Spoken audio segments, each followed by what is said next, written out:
কেমন আছেন বন্ধুরা?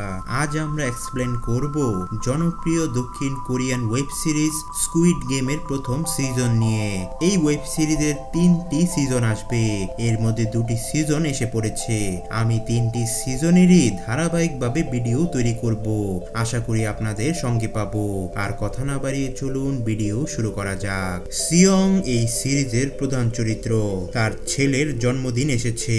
সিয়ং এর মা তাকে তার ছেলের ডিনার নিয়ে যাওয়ার জন্য নগদ টাকা দেয়, কিন্তু সিয়ং এর আরো টাকা প্রয়োজন। সে তার মায়ের এটিএম কার্ড চুরি করে, তারপর সে তার মায়ের সব টাকা চুরি করে নিয়ে যায়। সে এই টাকা ঘোড়া দৌড়ে বাজি ধরে এবং 4 মিলিয়ন জিতে নেয়। এখন সিয়ং একটি কোম্পানি থেকে ঋণ নিয়েছে, এই কারণে কিছু লোক তার পিছনে লেগেছে। তারা সিয়ংকে অপহরণ করে এবং প্রচন্ড মারধর করে।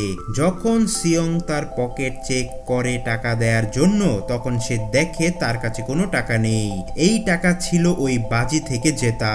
তারপর তার মনে পড়ে যখন সে তাদের কাছ থেকে পালিয়েছিল, তখন সে একটি মেয়ের সাথে ধাক্কা খেয়েছিল। স্পষ্টতই এই মেয়েটি তার পকেট ছিঁড়ে ফেলেছে। যেহেতু সিয়ং দরিদ্র, তাকে 1 মাসের সময় দেয়া হয়েছে। এই সময়ের মধ্যে তাকে তাদের টাকা ফেরত দিতে হবে। সিয়ং আবার টাকা সংগ্রহ করে এবং তার ছেলেকে খাওয়াতে নিয়ে যায়। এরপর সিয়ং তাড়াহুড়ো করে ট্রেন স্টেশনে যায়। দুর্ভাগ্যবশত সিয়ং তার ট্রেন মিস করে। যখন সে বসে ট্রেনের জন্য অপেক্ষা করছে, তখন একজন অপরিচিত লোক তার কাছে আসে। সিয়ং এই লোকটিকে চেনে না এবং তার সম্পর্কে কিছুই জানে না। রহস্যময় লোকটি সিয়ংকে বলে, আমি তোমার সাথে একটি খেলা খেলতে চাই। সে সিয়ংকে বলে, যদি তুমি এই খেলায় জিততে পারো, আমি তোমাকে 1 লাখ ওয়ান দেব।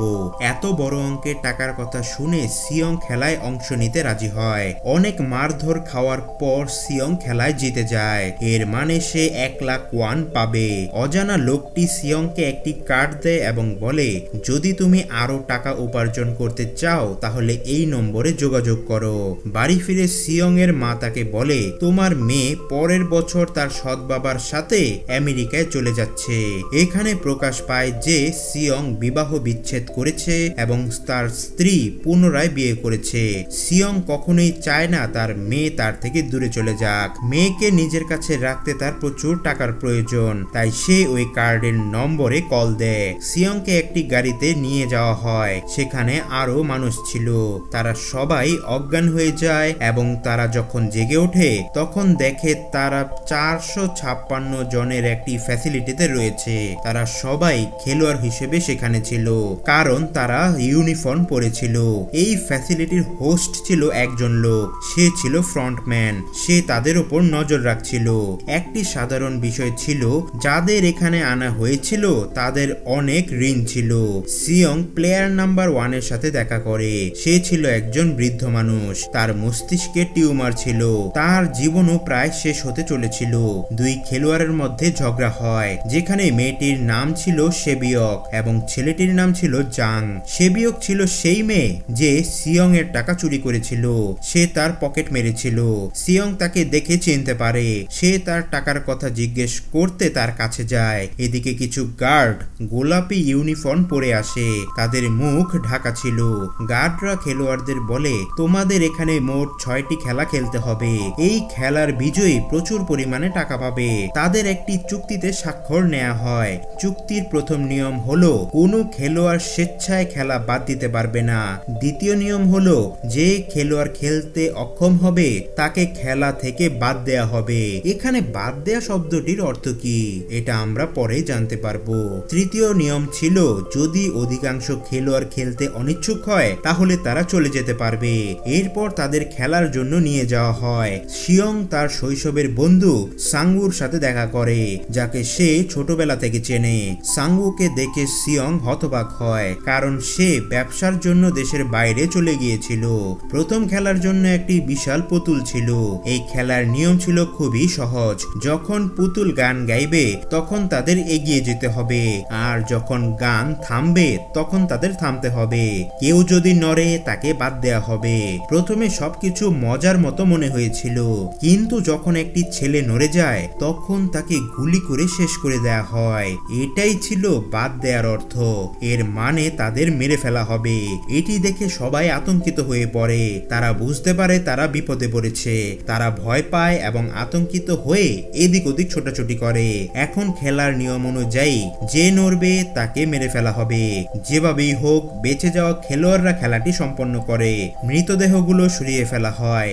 মোট 456 জনের মধ্যে মাত্র 255 জন খেলোয়াড় বাকি থাকে। এখন সব খেলোয়াড় ভয় পেয়ে যায়, কেউ খেলতে চায় না। তৃতীয় নিয়ম অনুযায়ী যদি অধিকাংশ খেলোয়াড় চায় তারা খেলা বাদ দিতে পারে। ফ্রন্টম্যান ভোটিং প্রক্রিয়া শুরু করে। তার আগে তাদের পুরস্কারের টাকা দেখানো হয়, বিজয়ী যে টাকা পাবে। কিন্তু যদি তারা খেলা ছেড়ে দেয় এই টাকা মৃত লোকদের পরিবারকে দেয়া হবে। পুরস্কারের টাকা ছিল মোট 45 বিলিয়ন ওয়ান। ভোটিং এর অধিকাংশ খেলোয়াড় খেলতে অনিচ্ছুক ছিল, তাই খেলা সেখানেই বন্ধ হয়ে যায়। ভবিষ্যতে তারা চাইলে খেলায় পুনরায় যোগ দিতে পারে। সবাইকে তাদের বাড়িতে নিয়ে যাওয়া হয়। পরের দিন সিয়ং পুলিশ স্টেশনে গিয়ে সবকিছু পুলিশকে বলে, কিন্তু পুলিশ সিয়ং এর কথা বিশ্বাস করে না। তারা মনে করে সে একটা পাগল। সিয়ং তাদের কার্ডটি দেখায়, কিন্তু আশ্চর্যজনকভাবে কার্ডের নম্বরটি ভুল ছিল। সিয়ং বাড়ি ফিরে, কিন্তু তার মা সেখানে ছিলেন না। সিয়ং এর সহপাঠী সাংওু গোপনে তার মায়ের সাথে দেখা করছিল। এদিকে সিয়ং এসে পড়ে। সাংওু বিমর্ষ হয়ে সিয়ংকে বলে, আমি 6 বিলিয়ন ঋণের মধ্যে আছি। সে বলে, আমি ক্লায়েন্টদের টাকা স্টক মার্জিনে লাগিয়েছিলাম। দুর্ভাগ্যবশত সব টাকা সে হারিয়েছে। সিয়ং হাসপাতাল থেকে একটি কল পায়, তার মায়ের পা আহত হয়েছে। তার ডায়াবেটিক্সের চিকিৎসা না করার কারণে তার ক্ষত আরো বড় হয়েছে। ডাক্তার সিয়ংকে জানায়, তোমার মাকে চিকিৎসা করাতে হবে, এর জন্য আমাদের তার পা কেটে ফেলতে হবে। এই অপারেশনের জন্য প্রচুর টাকা লাগবে। স্পষ্টতই সিয়ং এর কাছে কোনো টাকা নেই, এমনকি সে তার মায়ের ইন্স্যুরেন্সের টাকাও শেষ করে ফেলেছে। সিয়ং টাকা চাইতে তার স্ত্রীর কাছে যায়। তার স্ত্রী তাকে টাকা দিতে অস্বীকার করে। তার স্ত্রী তার স্বামীকে বলে সিয়ং টাকা চাইতে এসেছে। তার স্বামী এসে সিয়ংকে টাকা দেয় এবং বলে, আমার পরিবার থেকে দূরে থাকো। এই কথা শুনে সিয়ং রেগে যায় এবং তাকে মারতে শুরু করে। তখন তার মেয়েও সেখানে এসে পড়ে। এরপর সিয়ং এর বন্ধু টাকা চাইতে তার বসের কাছে যায়। তার বস টাকা দিতে অস্বীকার করে, তাই তাদের মধ্যে ঝগড়া শুরু হয়। ঝগড়ার সময় তার বসের হাত একটি মেশিনে আঘাত পায় এবং সুযোগ পেয়ে সিয়ং এর বন্ধু টাকা নিয়ে পালিয়ে যায়। বাড়ি ফিরে সিয়ং এর বন্ধু তার স্ত্রীকে বলে, প্রথম ফ্লাইটে করে চলে যাও। সেবিয়ক একজন এজেন্টের সাথে দেখা করে, কারণ তাকে তার মাকে উত্তর থেকে দক্ষিণ কোরিয়ার এলাকায় নিয়ে যেতে হবে। সেবিয়ক সিয়ং এর টাকা চুরি করেছিল। তার মাকে তার কাছে আনতে তার টাকার প্রয়োজন। সেবিয়কের একজন বড় ভাই আছে এবং সে তার মাকে আনার প্রতিশ্রুতি দিয়েছিল। পরে একজন অফিসারকে দেখানো হয়, তার ভাই নিখোঁজ। অফিসার তার ভাইয়ের বাড়িতে যায়। সে দেখে তার ভাই গত কয়েকদিন ধরে বাড়িতে আসেনি। বাড়ি তল্লাশি করার সময় অফিসার সেখানে একটি কার্ড পায়। এই কার্ডটি অফিসার পুলিশ স্টেশনে সিয়ং এর কাছে দেখেছিল। অফিসার সিয়ং এর কাছে গিয়ে এটি সম্পর্কে জিজ্ঞেস করে, কিন্তু সিয়ং উত্তর দিতে অস্বীকার করে। সিয়ং বাড়ি ফিরে সিদ্ধান্ত নেয় যে সে আবারও খেলায় যোগ দেবে। তাই সব খেলোয়াড়কে একটি জাহাজের কাছে নিয়ে যাওয়া হয়। অফিসারও গাড়ির পিছু নিয়ে সেখানে পৌঁছে যায়। সে একজন গার্ডকে শেষ করে পানিতে ফেলে দেয়। খেলোয়াড়দের একটি দ্বীপে একটি ফ্যাসিলিটিতে নিয়ে যাওয়া হয়। তারা পরবর্তী খেলা সম্পর্কে কিছুই জানে না এবং এটি কিভাবে খেলা হবে তাও জানে না। তারা তাদের দল তৈরি করে। সেবিয়ক ও তার মহিলা বন্ধু রাতে ওয়াশরুমে যায়। গার্ডদের চোখ এড়িয়ে সেবিয়ক ফ্যাসিলিটি অনুসন্ধান করে। সে লক্ষ্য করে গার্ডরা বিশাল পাত্রে কিছু রান্না করছে। গার্ডরা সন্দেহ করে এবং একজন গার্ড ওয়াশরুম চেক করতে আসে। ততক্ষণে সেবিয়ক ফিরে এসেছে। সেবিয়ক তার মহিলা বন্ধুকে সবকিছু বলে, কিন্তু সাংওু তাদের কথা শুনে ফেলে। সে সেবিয়কের কাছে এটি সম্পর্কে জিজ্ঞেস করলে সে বলে তারা বিশাল পাত্রে কিছু রান্না করছিল। তারপর সব খেলোয়াড়কে খেলার মাঠে নিয়ে যাওয়া হয়। তাদের সামনে 4টি আকৃতি ছিল এবং তাদের একটি আকৃতি বেছে নিতে হবে। সাংওু খেলা সম্পর্কে জানতে পারে এবং তাদের কি করতে হবে।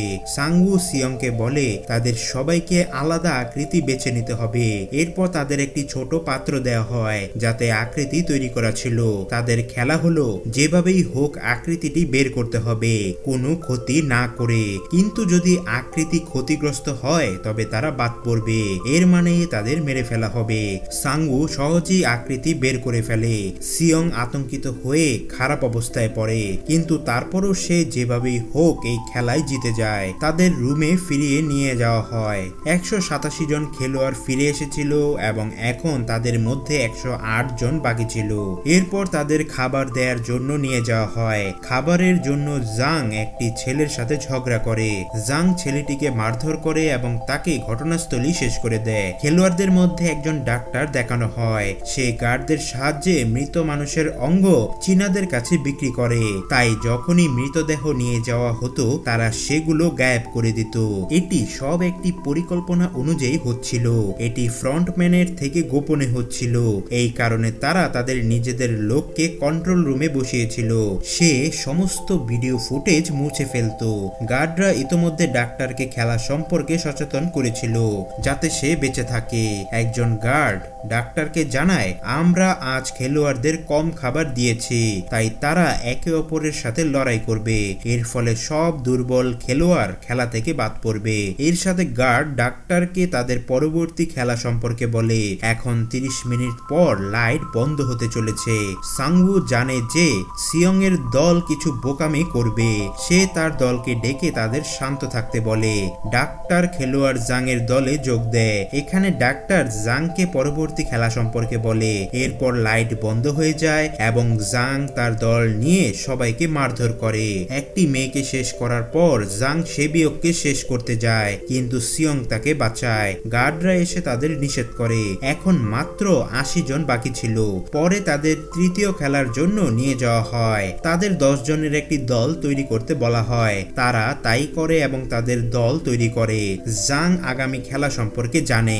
সে সেবিয়কের মহিলা বন্ধুকে তার দলে অন্তর্ভুক্ত করে না। সে তার দল শুধু পুরুষদের নিয়ে তৈরি করে। জাংও তার দল তৈরি করে কারণ তাদের একজন খেলোয়াড়ের প্রয়োজন। তাই সেবিয়কের মহিলা বন্ধু তাদের দলে যোগ দেয়। এই খেলাটি আসলে দড়ি টানা। এর মানে তাদের সামনের দলটিকে পরিয়ে দিতে হবে।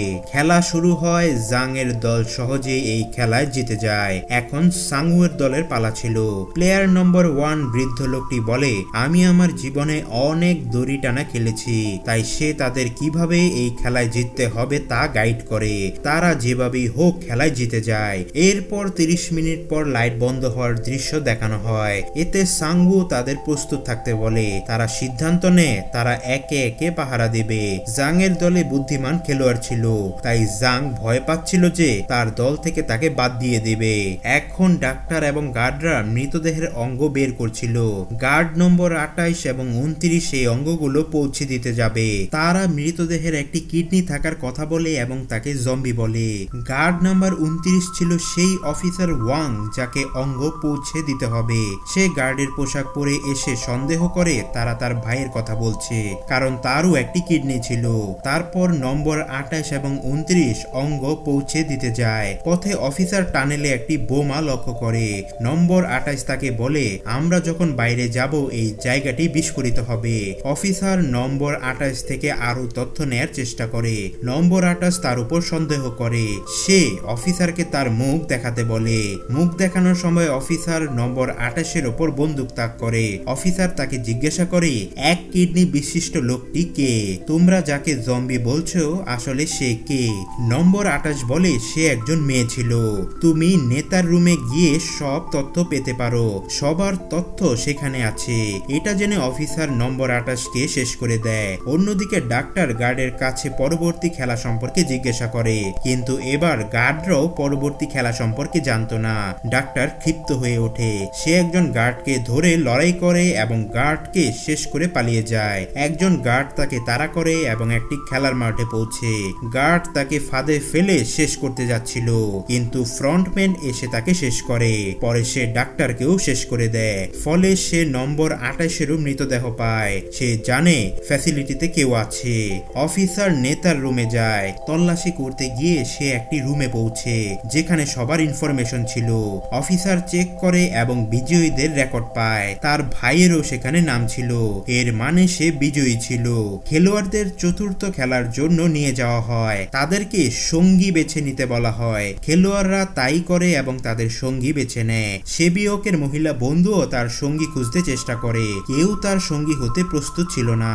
এরপর প্রত্যেক খেলোয়াড়কে 10টি মার্বেল দেওয়া হয়। খেলাটি হলো খেলোয়াড়কে তার সঙ্গীর কাছ থেকে সব মার্বেল নিতে হবে, জোর করে নয়। যার কাছে কোনো কোনো মার্বেল থাকবে না, সে শেষ হয়ে যাবে। সাংওো এবং সিয়ং এর বন্ধু জোর এবং বিজোর খেলা খেলে। তাদের সামনের ব্যক্তির হাতে মার্বেলের সংখ্যা অনুমান করতে হবে। সিয়ং এর বন্ধু সাংওোর সব মার্বেল জিতে নেয়। ফলে শেষ রাউন্ডে সাংওোর কাছে মাত্র একটি মার্বেল বাকি থাকে। সাংওো জানে এখন তার জীবন শেষ হয়ে যাবে। সে সিয়ং এর বন্ধুকে ফাঁদে ফেলে এবং তাকে বিশ্বাস করায় যে আমাদের মধ্যে কেউ হারলে তাদের ম্যাচ আবার হবে। সাংওো প্রতারণা করে সিয়ং এর বন্ধুর মার্বেল বদলে নেয়। মার্বেল নিয়ে সাংওো গার্ডের কাছে দেয়। সে সেখান থেকে চলে যায়। সিয়ং এর বন্ধু মার্বেল চেক করে, কিন্তু সেগুলো ছিল পাথর। প্লেয়ার নাম্বার 1 এর অবস্থা খারাপ ছিল, তাই সে এদিক ওদিক ঘুরছিল। সিয়ং তাকে খেলার জন্য প্রস্তুত করে এবং তারাও জোর এবং বিজোর খেলা খেলে। বৃদ্ধ লোকটি সিয়ং এর সব মার্বেল জিতে নেয়, কিন্তু শেষ রাউন্ডে বৃদ্ধ লোকটি ভুলে যায় যে সে কি বেছে নিয়েছিল। সিয়ং তার মার্বেল ফাঁদে ফেলে নিয়ে নেয়, কিন্তু বৃদ্ধ লোকটি চতুর ছিল। সে একটি মার্বেল রেখেছিল। সে আবার ঘুরতে থাকে। সিয়ং তাকে আবার অন্য খেলা খেলতে অনুরোধ করে। বৃদ্ধ লোকটি বলে, আমি জানি তুমি প্রতারণা করে আমার কাছ থেকে সব মার্বেল নিয়েছো। সে বলে, আমি সব জানতাম, কিন্তু বোকার মতো অভিনয় করছিলাম। এটা শুনে সিয়ং তার প্রতি দয়া করে এবং তাকে সব মার্বেল ফিরিয়ে দেয়। সেবিয়ক এবং তার মহিলা বন্ধুও খেলা খেলছিল। তাদের খেলা হলো যে দেয়ালের কাছে মার্বেল ফেলবে সে জিতবে। প্রথমে সেবিয়ক তার মার্বেল ফেলে। যখন সেবিয়কের বন্ধুর পালা আসে, সে তার সব মার্বেল ফেলে দেয়। এটি দেখে সেবিয়ক তার বন্ধুকে আবার ফেলতে বলে। তার বন্ধু বলে, না সেবিয়ক, আমি একা, আমার পেছনে কেউ নেই, কিন্তু তোমার সাথে খারাপ কিছু হলে তা ভালো হবে না। তোমার বড় ভাই তোমার জন্য অপেক্ষা করছে। এর ফলে সেবিয়কের বন্ধুকে শেষ করে দেয়া হয়। তাদের মৃতদেহ সেখান থেকে নিয়ে যাওয়া হয়। তারা রুমে ফিরে আসে। জাং লক্ষ্য করে সেবিয়কের বন্ধু এখনো জীবিত। সে শান্তভাবে বসে আছে। এখানে দেখানো হয় সেবিয়কের বন্ধু জাং এরও বন্ধু ছিল। তাদের ঝগড়ার একটি কারণ ছিল। জাং এর বন্ধু তাকে উত্ত্যক্ত করত। পরে ফ্রন্টম্যান একটি মৃতদেহের কাছে অফিসারের আইডি কার্ড দেখতে পায়। তারপর ফ্রন্টম্যান জানতে পারে তার ভিআইপিরা এসে পড়েছে। ফ্রন্টম্যান তাদের গ্রহণ করতে যায়। সব ভিআইপি কে রুমে নিয়ে যাওয়া হয় এবং ফ্রন্টম্যান পরে আরেকজন লোককে ভিআইপিদের আগমনের কথা বলে। সে ছিল প্রধান চরিত্র, যার সম্পর্কে আমরা পরে জানতে পারবো। পরের দিন সবাইকে তাদের পঞ্চম খেলার জন্য নিয়ে আসা হয়। সেখানে 1 থেকে 16 পর্যন্ত সংখ্যা ছিল। খেলোয়াড়রা তাদের সংখ্যা বেছে নেবে। এর মানে তাদের পালা হবে তাদের সংখ্যা অনুযায়ী। এভাবে শেষ এবং প্রথম সংখ্যাটি বাকি থাকে, অর্থাৎ 1 এবং 16। সিয়ং দ্বিধায় পড়ে যায় সে কোন সংখ্যাটি বেছে নেবে। সে যদি প্রথম বিকল্প হিসেবে বেছে নেয় তবে সে আটকে যাবে, কারণ সে খেলাটির সাথে পরিচিত নয়। যদি সে শেষ সংখ্যাটি বেছে নেয় তবে হয়তো তার পালা আসবে না। সময়ের অভাবে এদিকে একজন লোক এসে সিয়ংকে বলে, আমি প্রথম সংখ্যাটি চাই, কারণ আমি আমার জীবনে কখনো প্রথম সংখ্যায় ছিলাম না। তাদের একটি গেমিং রুমে নিয়ে যাওয়া হয়। খেলার নিয়ম হলো তাদের নির্দিষ্ট সময়ের মধ্যে একটি সেতু পার হতে হবে। সেতুর মাঝে দুটি কাঁচ ছিল। একটি কাঁচ সাধারণ এবং আরেকটি টেম্পার্ড। টেম্পার্ড কাঁচে পা দেওয়া মাত্রই তা ভেঙে যাবে। তারা নিচে পড়ে যাবে। খেলা শুরু হয় এবং একে একে তারা বাদ পড়তে থাকে। জাং সবার সামনে ছিল এবং এগোচ্ছিল না। তাদের একমাত্র পথ ছিল এগিয়ে যাওয়া বা এখানে মরা। জাং এর বন্ধু যে তাকে উত্ত্যক্ত করত সামনে আসে। সে বলে, আমি তোমাকে বলেছিলাম যখন তুমি আমাকে প্রতারণা করেছিলে আমি তোমাকে শেষ করব।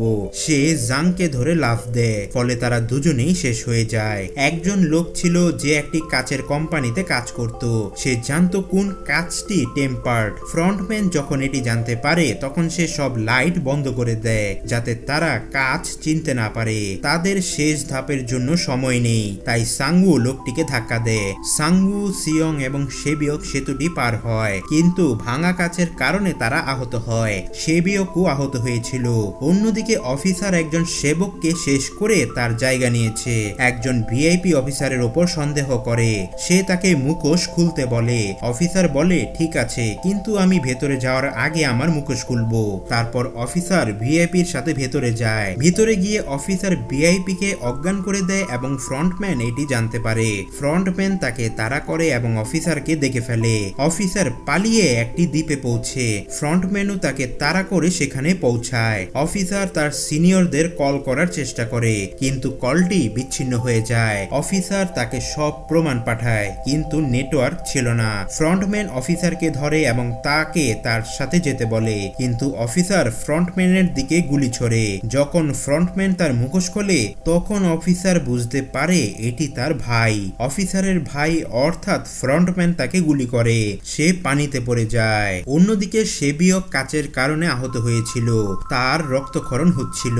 তারপর বেঁচে যাওয়া খেলোয়াড়দের ডিনারে নিয়ে যাওয়া হয়, তাদের কাছে একটি ছুরিও রাখা হয়, এর মানে রাতে তাদের মধ্যে কেউ কাউকে হত্যা করবে। সিয়ং লক্ষ্য করে সেবিয়কের অবস্থা খারাপ, সে সেবিয়ককে বলে চিন্তা করো না, আমরা একসাথে আছি এবং সাংওকে হারাবো, তারপর আমরা বেরিয়ে যাব এবং টাকা ভাগ করে নেব।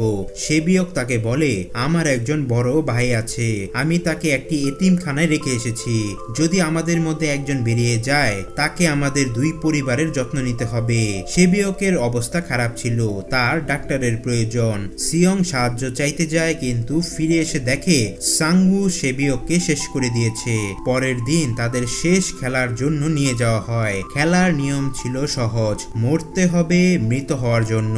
এই খেলার নাম ছিল স্কুইড গেম। খেলা শুরু হয় এবং তাদের মধ্যে প্রচন্ড লড়াই হয়। শেষে সাংওুর অবস্থা খারাপ হয়ে যায়। সিয়ং বলে আমি এই খেলা বন্ধ করতে চাই। সিয়ং সাংওুকে তার সাথে আসতে বলে।